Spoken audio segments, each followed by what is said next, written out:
Hi everyone, I'm Megan and this is Beguiled by Books, a community of book lovers and word nerds.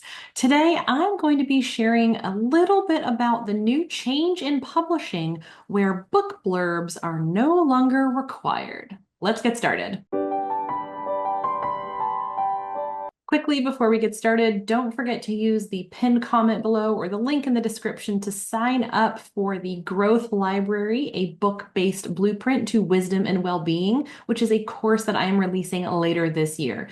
You can get lots more details about it if you go to the link below, and I'm really excited for you to sign up. Thank you in advance. Now, let's talk about this change in the publishing world that may or may not affect how you read and buy books.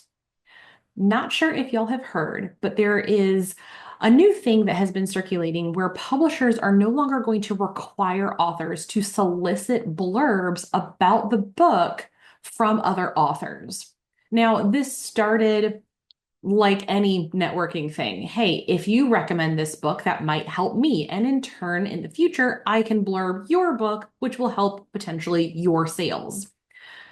What has happened from what I've read from authors that I follow is that this has become very burdensome for authors across genres. Just everyone is overwhelmed with advanced copies, requests for blurbs, and there is a lot of stress and pressure put on these authors to not just write their books, but to read other people's books in order to blurb them.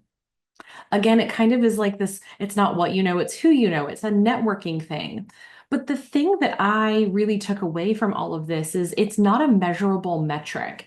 And if we know from our organizational books that we read, our best books for our workplace book club, you'll know that's where everything kicked off for me. You have to have a measurable, trackable metric. Otherwise, it's not a metric. It's just a thing. And that is what this is. There's no way to identify whether or not someone's blurb sold that book or not. It's impossible. Have I looked at books and said, oh, V.E. Schwab really liked this book. I'll buy it? Sure. Yes, I have done that. But there's no way for the publishers to track it. So am I the only person who's ever made that decision? Am I one of a million people who's made that decision? Zero context for what's going on.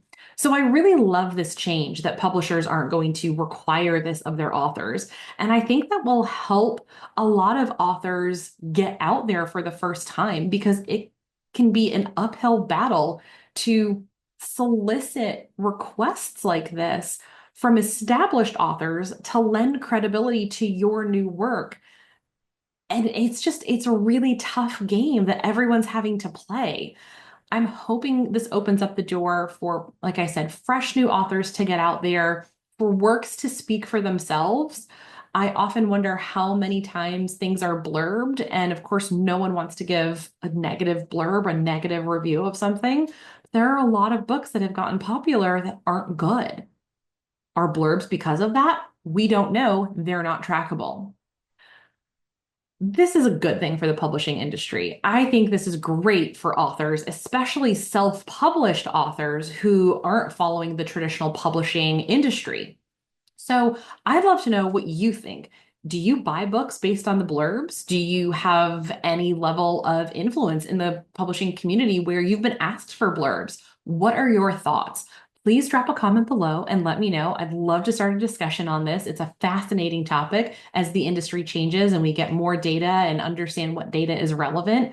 Really cool stuff. And as always, if you liked this video or got something from it, please give me a thumbs up and don't forget to subscribe if you haven't already. I hope you have a fantastic day.